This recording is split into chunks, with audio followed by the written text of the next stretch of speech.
요엘 2장 18절부터 32절까지 읽겠습니다. 18절부터입니다. 그때에 여호와께서 자기 땅을 위하여 중심이 뜨거우시며 그 백성을 긍휼히 여기실 것이라. 여호와께서 그들에게 응답하여 이르시기를 내가 너희에게 곡식과 새 포도주와 기름을 주리니 너희가 이로 인하여 흡족하리라.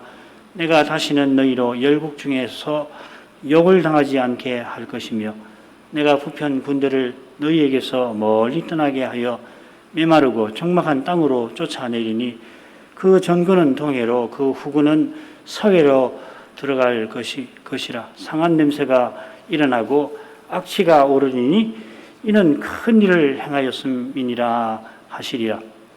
땅이여 두려워 말고 기뻐하며 즐거워할지어다. 여호와께서 큰 일을 행하셨음이로다. 들짐승들아 두려워 말지어다. 들의 풀이 싹이 나며 나무가 열매를 맺으며 무화과 나무와 포도나무가 다 힘을 내는도다. 시온의 자녀들아 너희는 너희 하나님 여호와로 인하여 기뻐하며 즐거워할지어다. 그가 너희를 위하여 비를 내리시되 이른 비를 너희에게 적당하게 주시리니 이른 비와 늦은 비가 전과 같을 것이라. 마당에는 밀이 가득하고 독에는 새 포도주와 기름이 넘치리로다. 내가 전에 너희에게 보낸 큰 군대 곧 메뚜기와 늑과 황충과 팥종이에 먹은 횟수대로 너희에게 갚아주리니 너희는 목대 풍족히 먹고 너희를 기이 대접한 너희 하나님 여호와의 이름을 찬송할 것이라. 내 백성이 영영이 수치를 당치 아니하리로다. 그런즉 내가 이스라엘 가운데 있어 너희 하나님 여호와가 되고 다른 이가 없는 줄을 너희가 알 것이라. 내 백성이 영영이 수치를 당치 아니하리로다.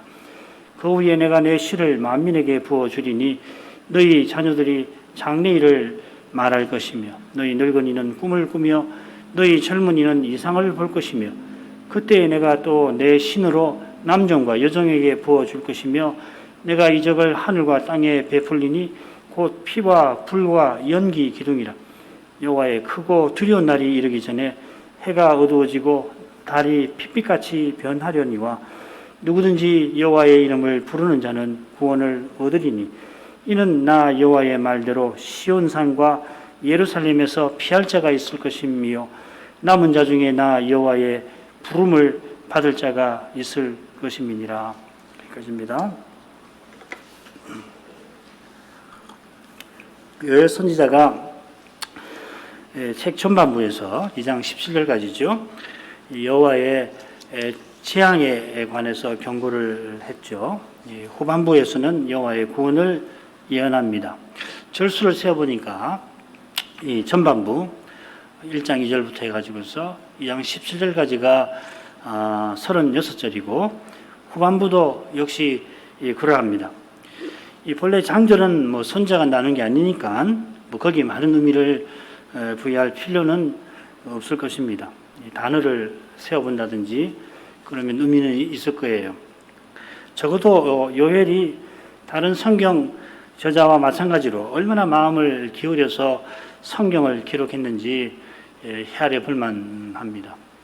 뭐 우리가 빨리도 읽고 그러지만은 꼼꼼히 읽고 또 생각해보고 또 생각해보고 평생을 해도 요엘의 교훈을 다 못 받을 것입니다. 신자만 아니라 학자라도 마찬가지일 겁니다.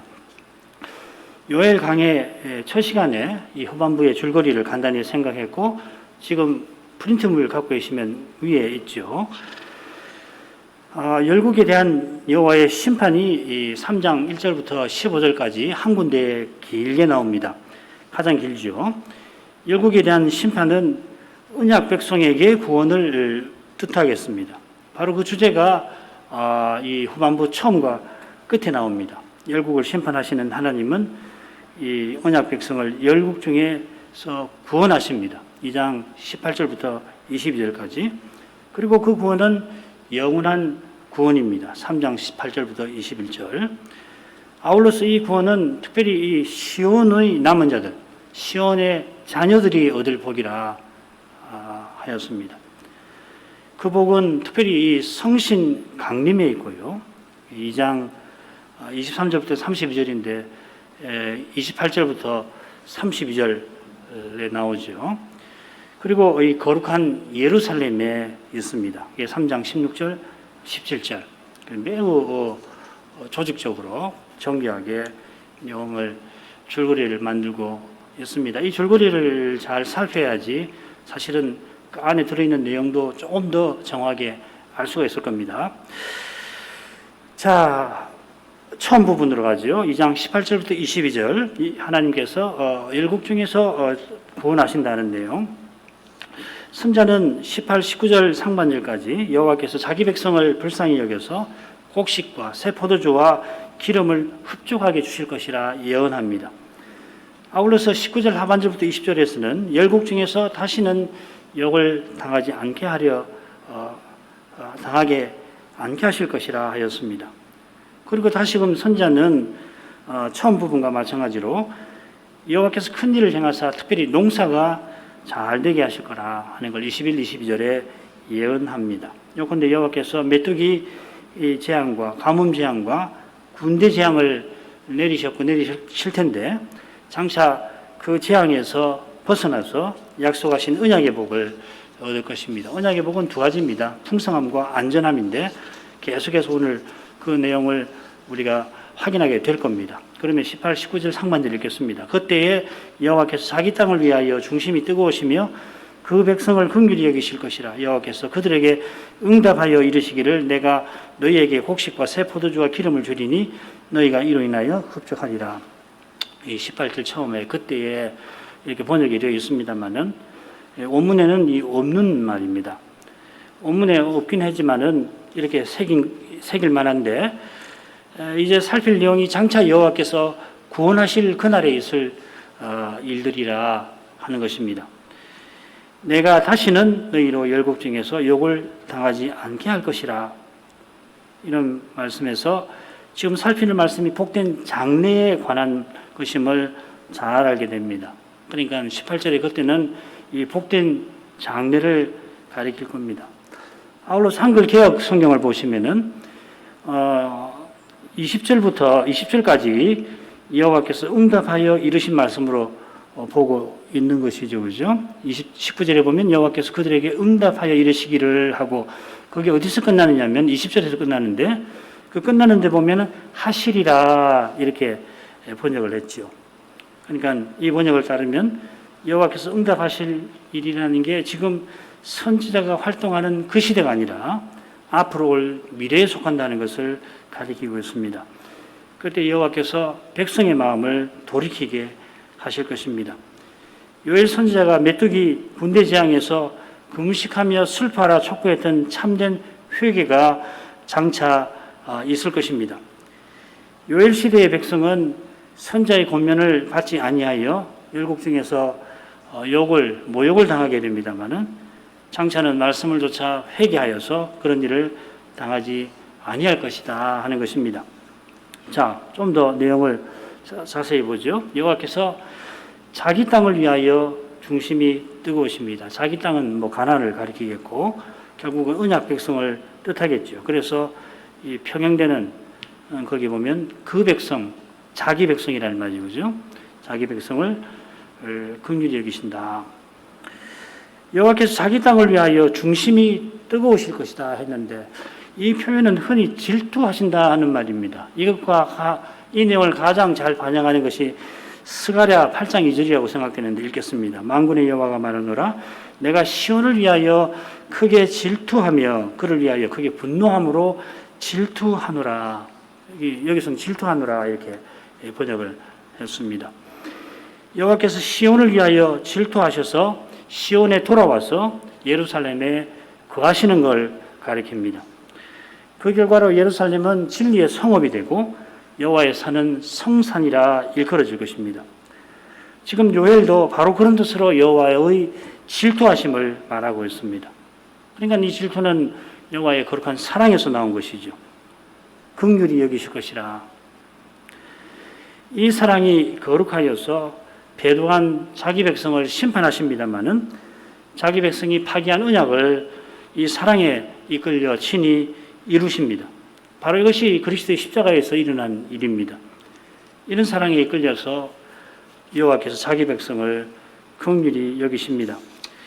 여호와께서 그들에게 응답하여 이르시기를 했습니다. 선지자가 발 앞에 제사장들 들어 울면서 주의 긍휼을 구하고 열국에게 모욕당하지 않게 해달라고 구하라 하였습니다.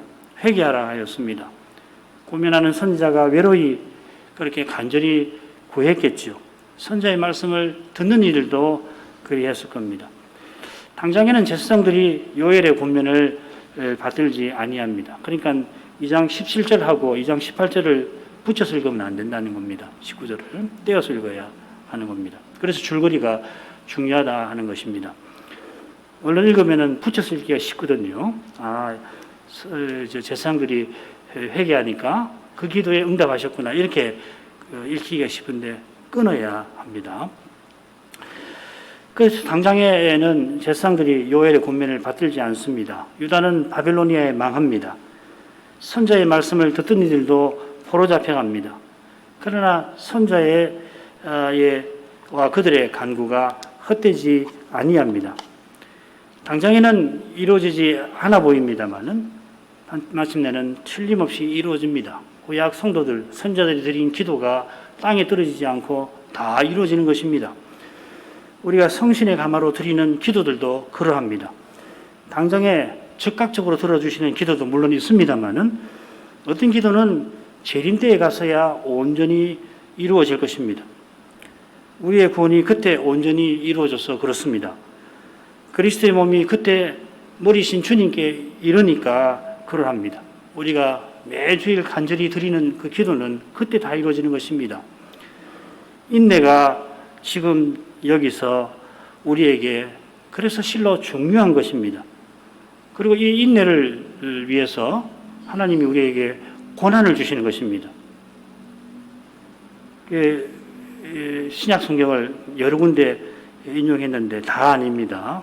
읽어보시면은 알 수가 있습니다. 인내하라고 고난을 주십니다. 나중에 소망에 대해서도 이야기할 겁니다. 소망과 인내에 대해서도 이야기하겠습니다. 여호와께서 곡식과 새 포도주와 기름을 약속하십니다. 이건 얼마 전에 겪은 메뚜기 재앙, 이어진 가뭄 재앙과 붙어 있죠. 유다가 배도하니까 이런 재앙을 겪게 되었습니다. 장차 여호와께서 그들을 돌이키게 하셔서 약속하신 복을 주시겠다 하십니다. 이 복에 관해서 모세가 이미 예언한 바가 있습니다. 소위 그 언약문이라는 거, 대표적으로 레위기 26장이나 신명기 28장인데 거기 핵심적인 내용이죠.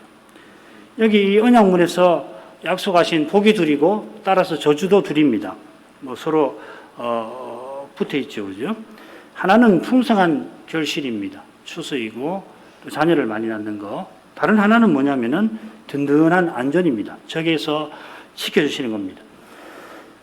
여호와께서 때를 따라 비를 내리셔서 농사가 얼마나 잘 되는지 레위기는 이렇게 되어 있습니다. 너희 타작은 포도 딸 때까지 미치며 너희의 포도 따는 것은 파종할 때까지 미치리라. 미치게 하겠다 하셨습니다. 그 비슷한 내용이 신명기에도 28장 2절, 5절, 8절, 13절 그러니까 6절부터 7절 앞뒤에 나오는 거죠. 그죠? 마찬가지로 안팎으로 원수에게서 든든히 보호해 주시는데 가령 네 대적이 일어나 너를 치려하면 여호와께서 그들을 내 앞에서 패하게 하시리니 그들이 한 길로 너를 치러 들어왔다가 내 앞에서 7길로 도망하리라. 완전히 전멸당할 거다 하십니다. 이미 말씀을 드렸습니다만은 이 두 언약문의 복이 비슷한 줄거리로 되어 있습니다. 풍성한 결실이 앞뒤로 나오고요. 가운데 든든한 안전이 나옵니다. 레위기 26장도 그렇고 신명기도 똑같습니다. 풍성한 결실을 했다 하더라도 외적이 쳐들어와서 빼앗아갈 수가 있을 겁니다. 이런 복들은 결국은 하나님을 가까이 하고 하나님의 뜻을 받드는 데 꼭 필요한 것들입니다. 하나님을 가까이 하고 그 뜻을 이루는 그 일을 위해서 그때 구약시대는 특별히 이런 물질적이고 외형적인 복을 약속하신 것입니다. 그처럼 장차는 우리 모두가 그리스도와 같아져서 영원히 하나님의 영광을 뵙고 그 영광을 온전히 드러내게 될 것입니다. 거기는 죄와 죽음의 권세가 완전히 없어질 겁니다. 지금도 그리스도로 말미암아 성신 안에서 아버지께 가까이 합니다. 그 길에 여전히 이 죄와 죽음의 권세가 방해합니다마는 그리스도께서 신비한 방식으로 그 권세를 이기시고 우리를 저 복된 날로 이끌고 계십니다. 선자도 이 복된 날을 바라보았는데 그가 보았던 일들이 우리에게 이미 이루어지고 있습니다. 자, 이것이 여러분 뭐 다 들어가시는 거지만 하나님 나라가 이미 왔다 하는 뜻이죠. 우리가 하늘에 이르렀다, 하늘에 안침받았다, 우리의 시민권은 하늘에 있다, 너희가 이룬 것은 하늘의 시온산이다. 이게 다 그 내용이죠, 그죠? 이건 구약 때는 장래에 있을 일로 예언한 것이고 우리에게는 부분적으로 이미 성취가 되어 있는 거죠. 이런 건 뭐 많이 들으셨으니까 이 정도라고 넘어가겠습니다. 두 번째 부분입니다. 19절 하반절부터 20절. 내가 다시는 너희로 열국 중에서 욕을 당하지 않게 할 것이며 내가 북편 군대를 너희에게서 멀리 떠나게 하여 메마르고 적막한 땅으로 쫓아내리니 그 전구는 동해로 그 후구는 서해로 들어갈 것이라. 상한 냄새가 일어나고 악취가 오르니 이는 큰 일을 행하였음이니라 하시리라. 자, 이 내용은 언약의 두 가지 복 중에 두 번째 복에 해당되겠죠. 얼른 읽으면은 전반부 끝에서 제사장이 선제가 권면한 제사장에게 선제가 권면한 회개하라는 그 내용과 이어집니다만은 20절 끝에 말씀드린 대로 하시리라, 이 미래에 있을 일을 여기서 가리킵니다.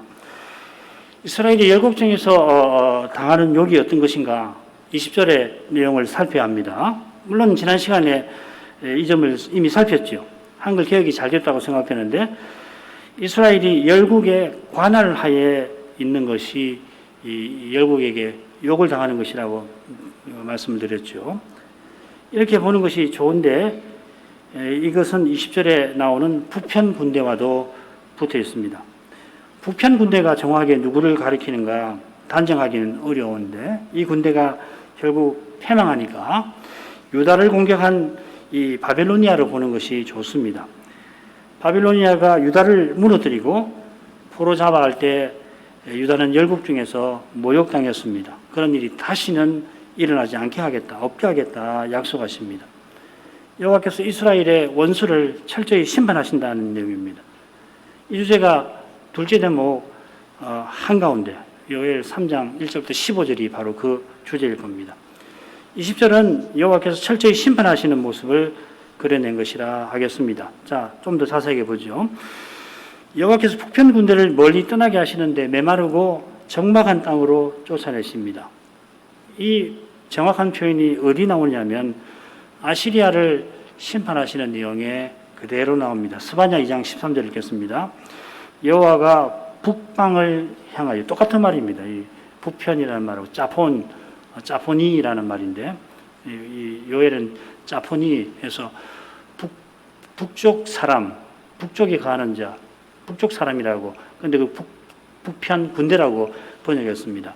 북방을 향하여 손을 펴서 아수르를 멸하여 니느웨로 황폐케 하여 사막같이 메마르게 하리니, 여기 황무케 하며 메마르게 한다는 말이 이 메마르고 적막한 땅으로 쫓아낸다 하는 그 표현입니다. 큰 성 아수르의 수도인 니느웨가 사막같이 황무하게 된다. 거기 사는 사람 없게 만들 것이라 하시는 거죠. 철저히 진멸당하는 겁니다. 그처럼 그 전구는 동해로, 그 후구는 서해로 들어갈 거라 같은 표현입니다.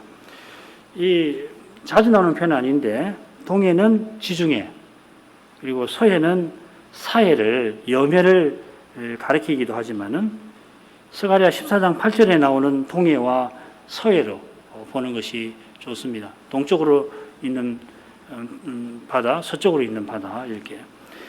이집트 군대를 수장시키신 것처럼 유다를 공격하는 군대를 완전히 멸해버리시겠다는 겁니다. 이런 표현이 어떤 구체적 역사 사건을 예언하는지는 잘 모르겠습니다만은 분명한 것은 여호와께서 자기 백성의 원수를 철저히 멸해버리신다 하는 약속입니다. 이것은 여호와께서 메마르고 적막한 땅에 그 군대를 쫓아내시고 동해와 서해에 들어가게 하신 결과로 상한 냄새와 악취가 발생하는 데서도 확인됩니다. 여기 상한 냄새는 시신에서, 죽은 시체에서 나는 악취를 가리킵니다. 북편 군대가 전멸한 것을 가리킵니다. 이는 큰 일을 행하였음이니라. 그가 이렇게 해야 됩니다. 우리말은 그냥 주어가 빠졌는데 그가, 이 북편 군대가 이 말입니다. 21절에도 똑같은 표현이 나옵니다. 거기서는 여호와께서 큰 일을 행하셨음이니라 이렇게 되었습니다. 여기는 북편 군대에 사용된 겁니다. 굉장한 조롱이죠. 그렇죠? 북편 군대가 감히 하나님처럼 행한 것을 조롱하는 표현입니다. 하늘 인생이 자기를 하나님처럼 높여서 온 세상을 지배하려 했던 겁니다. 온 세상을 다스리는 일은 하나님과 그분의 메시아에게 합당한 것입니다. 세 번째 부분으로 가죠. 21, 22절 땅이여 두려워 말고 기뻐하며 즐거워할지어다. 여호와께서 큰 일을 행하셨음이로다. 들 짐승들아 두려워 말지어다. 들의 풀이 싹이 나며 나무가 열매를 맺으며 무화과나무와 포도나무가 다 힘을 내는도다. 말씀드린 대로 이 부분은 첫째 부분 18절, 19절 상반절과 비슷한 주제이지요. 요컨대 이 단락의 줄거리가 언약문의 복의 약속의 줄거리와 같으죠. 그죠? 앞뒤로 풍성함에 대한 약속이 있고 가운데 든든함, 안전함에 대한 약속이 나옵니다. 히브리 표현법의 특징이 잘 드러나고 있습니다. 땅과 들짐승이 짝을 이루고 있고 두려워 말고 기뻐하며 즐거워하라 하고 두려워 말지어다. 또 여호와께서 큰 일을 행하셨다는 것하고 식물들이 잘 자라는 것이 평형되어서 나타나고 있습니다. 참 훌륭한 표현법 같아요. 이런 걸 오늘날에도 잘 활용하면은 말하고자 하는 바를 풍성하게 또 정확하게 드러낼 수 있을 겁니다. 우리 청년들이 이런 걸 잘 배우면, 청소년들이 배우면 참 좋겠습니다. 여기 땅은 내 땅 하실 때와는 내 땅 하실 때 그 땅과는 다른 표현입니다. 아다마라는 말인데 여기 땅은 들짐승과 함께 자연 세계를 가리킵니다. 같은 표현이 메뚜기 또 가뭄재앙에 나왔습니다. 요엘 1장 18절 20절에 이 말이 나옵니다. 결국 장차 재앙에서 벗어나게 하신다 이 말이죠. 지금 재앙을 겪었는데 이 재앙만 아니고 모든 재앙에서 벗어나게 하겠다 하는 걸 가리키는 거죠. 두려워 말라 하는 것은 죽음과 멸망에서 벗어난 것을 가리키는 겁니다. 땅은 인격체가 아니니까 두려워하지 않습니다. 땅에 사는 사람들이 이 사망과 멸망에서 벗어나서 즐거워할 일이 장차 있을 거다. 그 말씀이겠죠. 그 일을 여호와께서 하십니다. 앞에 생각한 대로 큰 일을 행하셨다 하는 표현이 이 가운데 부분에서는 북편 군대에 쓰였습니다. 한 나라, 한 인간 왕이 온 세상을 다스리려 했던 겁니다. 이런 일은 말씀드린 대로 하나님과 메시아에게 합당합니다. 하나님께서 메시아를 통하여 영원한 나라를 세우시겠다 하는 걸 요엘이 예언하는 겁니다. 큰 일을 행하셨다 하는 표현이 어디 쓰이냐면은 조사해 보면 포로를 돌아오게 하는 데 쓰이고요. 또 출애굽 같은 구원의 일, 여호와께서 이전에 큰 일을 행하셨다 하는 데 쓰입니다. 이런 표현법이 다 장차 행하실 영원한 구원을 가리키는 거죠. 여호와께서 하나님 나라를 세우시니 들에 풀이 싹이 나며 나무가 열매를 맺으며 무화과 포도나무가 힘을 냅니다. 언약의 복이 그 나라에 가득합니다. 이 들에 풀이 싹이 난다는 것은 밭에서 곡식이 잘 자란다는 말입니다. 그처럼 열매 맺는 나무는 아마도 기름 짜는 감람나무를 가리킬 겁니다. 그리고 다른 이 과일 나무들도 풍성한 결실을 맺는데 19절과 같은 내용이죠. 결국 곡식, 포도주, 기름 그리고 이 셋은 소재와 전제와 붙어 있는 겁니다. 여기서 약속된 복은 전제와 전제를 하나님께 드릴 수 있게 하겠다. 삶의 전체 그 기쁨을 하나님께 드리며 살게 하시겠다 하는 말이죠. 여호와로 인하여 살고 여호와를 즐거워하는 것입니다. 이게 26절에도 나올 겁니다. 자, 이게 첫째 단락이고 둘째 후반부의 둘째 단락으로 들어가서 조금만 살피고 마치죠. 둘째 단락은 제목처럼 시온의 자녀들아 하고 시작됩니다. 마찬가지로 32절 끝에 보면 시온산과 예루살렘에서 피할 자에 대한 약속으로 끝이 납니다. 시온의 남은 자에 관한 주제가 되는 겁니다. 23절 상반절에서는 시온의 자녀들아 여호와를 즐거워하라 하는 권면이 나오고, 이어서 23절 하반절부터 25절에는 즐거워할 이유 첫째가 나옵니다. 그건 뭐냐면 방금 살핀 것과 같은데, 때를 따라 비를 내려 풍성한 추수를 주시니까 즐거워하라 하는 겁니다. 그리고 한가운데는 여호와께서 자기 백성을 수치를 당치 않게 하신다. 26, 27절. 이것도 지금 첫째 부분에 열국에게 모욕당하지 않는다는 주제하고 이어지죠. 그리고 다시 즐거워할 이유가 이어지는데, 이번에는 성신을 모든 육체에 부어서 주를 부르게 하시겠다 하는 내용입니다. 그리고 마지막에는 처음 부분과 마찬가지로 시온과 예루살렘에 여호와께서 부르시는 자가 있을 것이다. 여호와께서 부르시고, 그래서 그들이 여호와를 부르는 것입니다. 그러니까 맨 처음에 여호와를 즐거워하라, 여호와를 부르는 거죠, 그죠? 그리고 한가운데 보면은 주를 부르는 자는 구원을 얻으리라. 그리고 마지막에도 여호와께서 부르신다. 이게 서로 아주 긴밀하게 연결이 되어 있는 걸 알 수가 있습니다.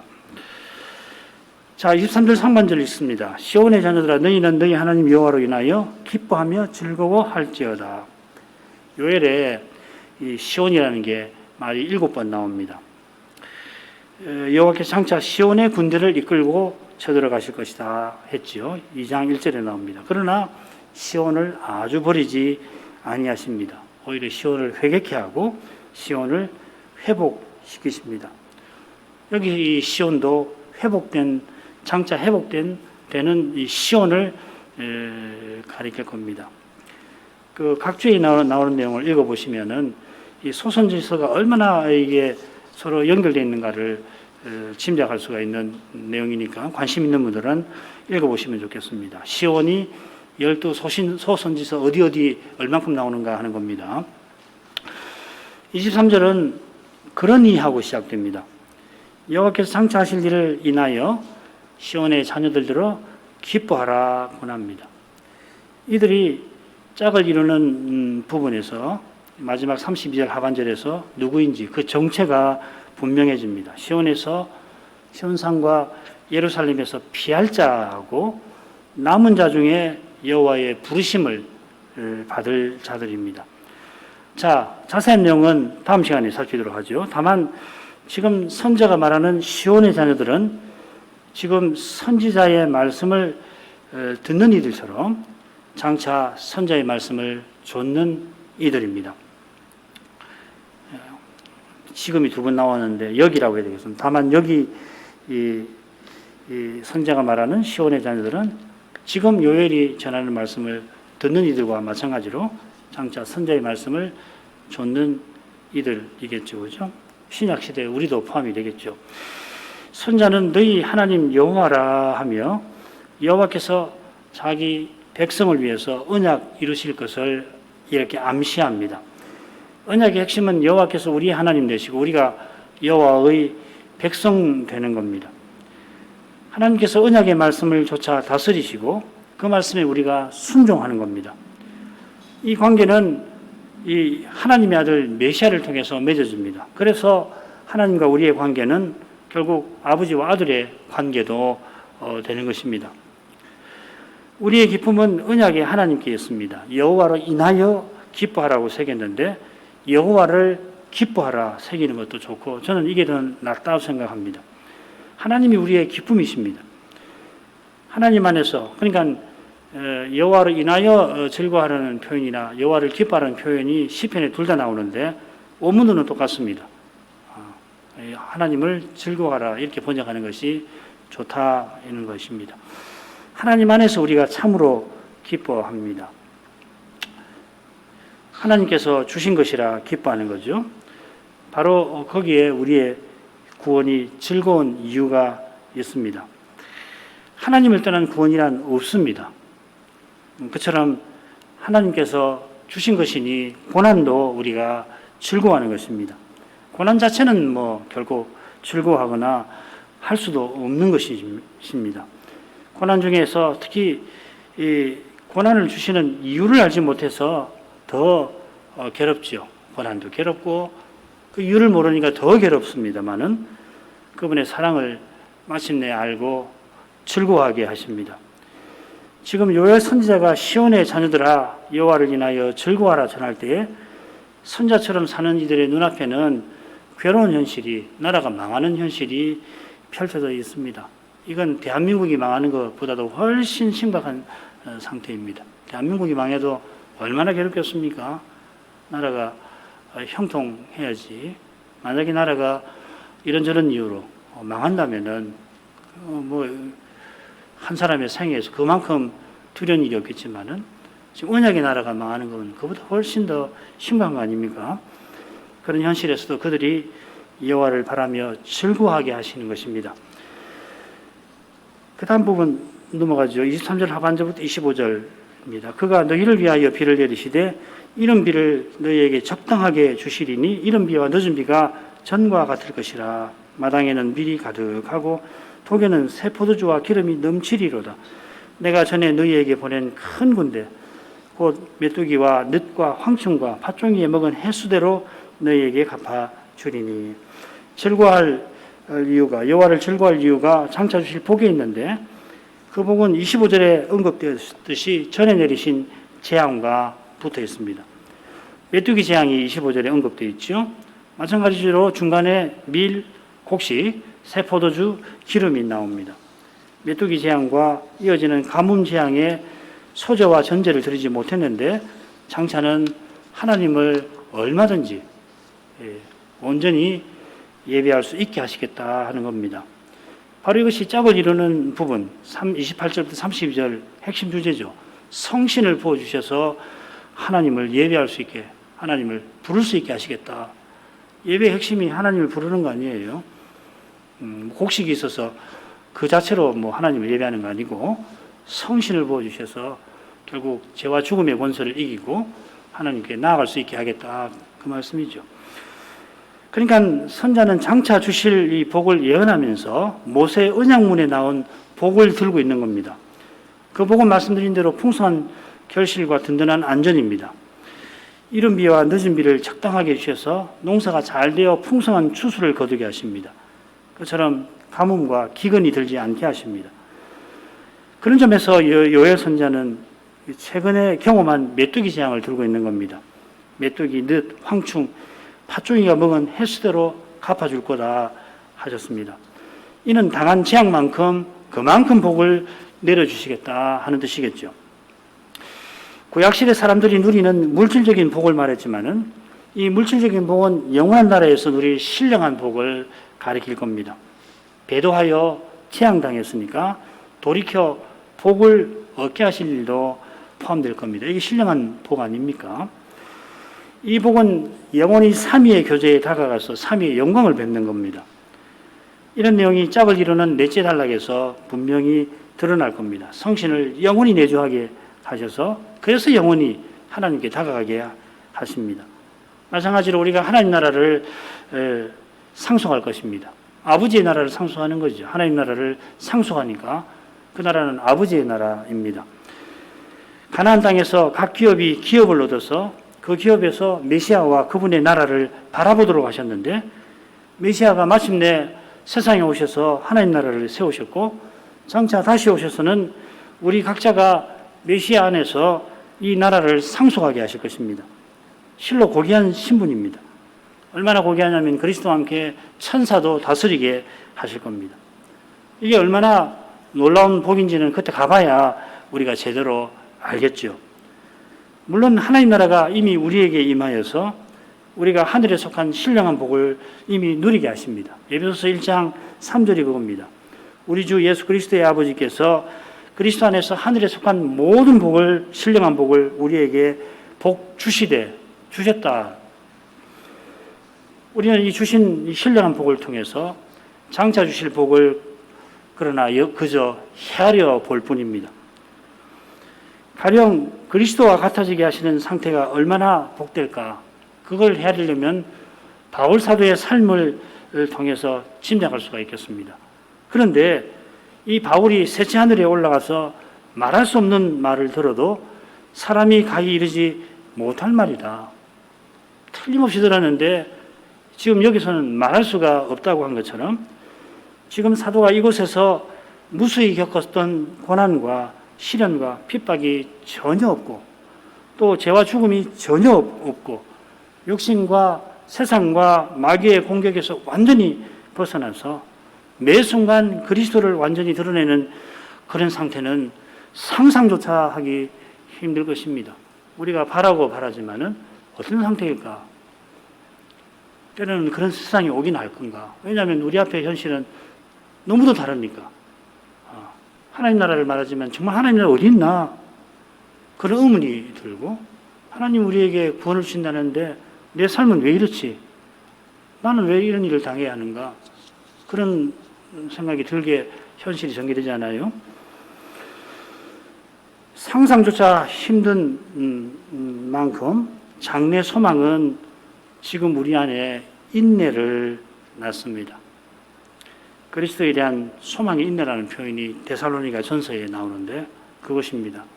이 인내는 사람으로 견디지 못할 고난을 능히 견디는 그러한 인내입니다. 고난의 무게에 짓눌리지 않고 오히려 고난을 견디며 소망스러운 장래로 나아가게 합니다. 여호와께서 그 재앙을 일으킨 큰 재앙을 일으킨 메뚜기들을 내가 전에 너희에게 보낸 내 큰 군대라. 거기 나의라는 말을 좀 넣는 게 좋습니다. 원문에는 내가 보낸 내 군대라고 되어 있습니다. 이는 메뚜기 재앙이 여호와께서 신이 내리신 심판임을 가리킵니다. 바벨로니아 침공도 그렇습니다. 심판하신 여호와께서 장차 구원하십니다. 장차 마지막 심판을 내리실 그때에 주를 믿는 우리를 영원히 구원하실 것입니다. 이만큼 하죠. 기도 좀 먹겠습니다. 선자는 장차 여호와께서 시온의 자녀들에게 주실 복을 약속합니다. 약속하신 복이 그들이 근래에 당한 재앙, 또 곧 당할 재앙에서 건져주시는 것으로서 표현이 되었습니다. 왜 이렇게 표현하냐면은 그들이 당한 재앙이 모세의 언약문에 나오는 것이라 그런 것입니다. 그런 점이 있습니다. 이스라엘이 언약을 지키면 주시겠다 하신 그 복을 배려한 그들을 장차 돌이키게 하셔서 주시겠다 하신 겁니다. 마찬가지로 장차 다윗의 후손을 보내셔서 영원한 나라를 세우시는 일도 당대 나라가 너희 전쟁과 비슷하게 표현하십니다. 시편 2편이나 110편이 그런 것이죠. 그죠? 그리스도가 오셔서 하나님 나라를 세우시는데 이 나라 간의 전쟁처럼 하시는데 주님은 그렇게 하시는 거 아니잖아요. 죄와 사망의 원수와 싸우시고 육신과 세상과 마귀와 싸우시지 않습니까? 이는 장차 주실 신령한 복을 당시 백성들이 이해할 수 있는 방식, 표현, 주제에 담아주신 것입니다. 메시아께서 오셔서 하나님 나라를 세우시고 계시고 특별히 이 성신을 내주하게 하셔서 이 바울 사도는 하늘에 속한 모든 신령한 성신적인 복을 우리에게 주셨다 하였습니다마는 이미 누리는 이 신령한 복을 통하여 우리는 장차 주실 영원한 복을 여전히 조금 헤아리고 있을 뿐입니다. 장차 우리가 아버지의 나라를 상속하게 하실 건데 아무리 상상한들 주시는 복이 얼마나 크고 높은지 거룩한지 가늠하기 힘듭니다. 이 세상 황자, 제국의 황자라면 좀 더 알 수 있을까요? 그래도 반드시 그러지 못할 겁니다. 신령한 복이니까. 깨닫게 되는 만큼 없어지고 사라질 이 세상 것에 매이지 않고 그런 주신 것을 써서 영원히 있을 것을 우리로 구하게 하십니다. 그처럼 장래의 소망이 강렬한 만큼 우리가 지금 여기서 겪는 고난을 잘 견디고 이기게 될 겁니다. 주님께서 나사로와 부자의 비유에서 영원한 하늘에 이르는 나사로의 삶을 그렇게 비참하게 묘사하신 뜻을 조금 헤아려 볼 수 있을 것입니다.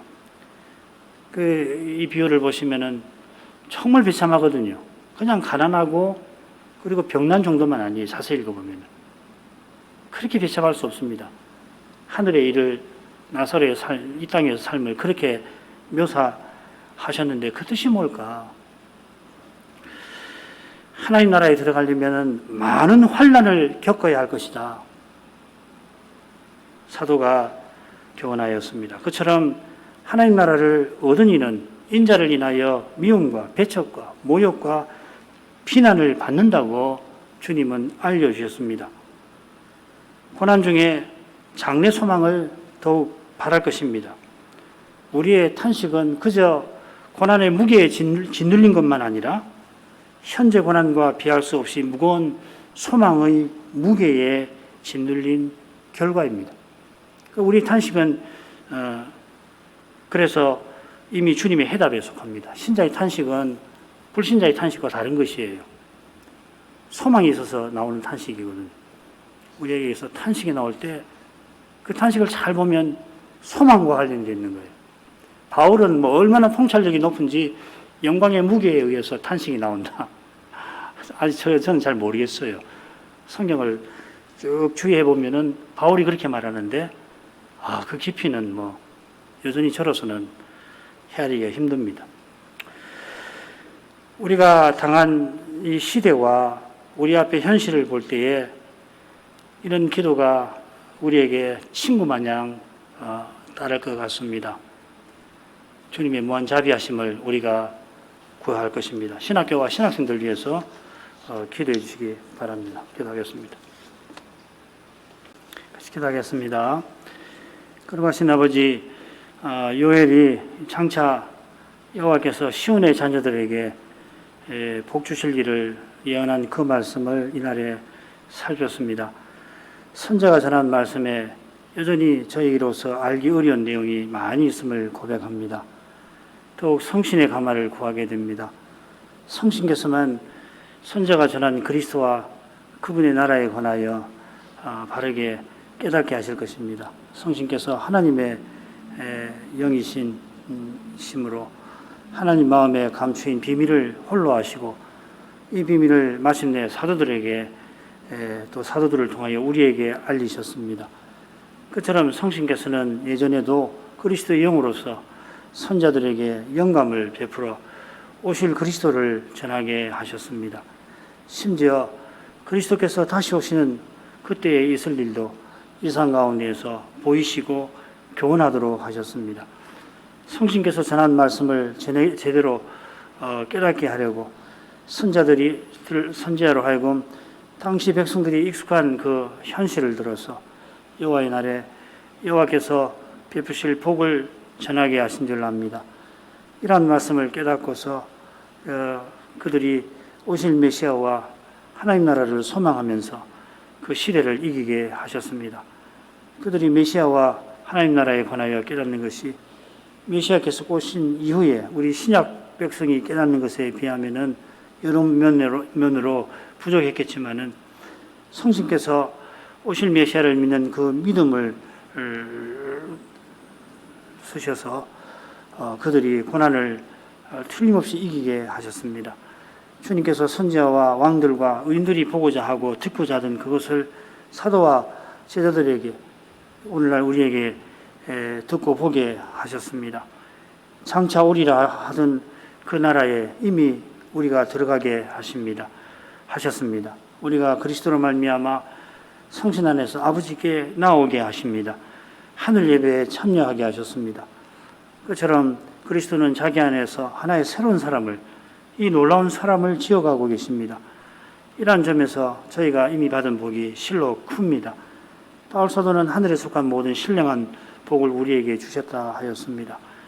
성신께서 내주하시는 이것이 얼마나 놀라운 일인지요.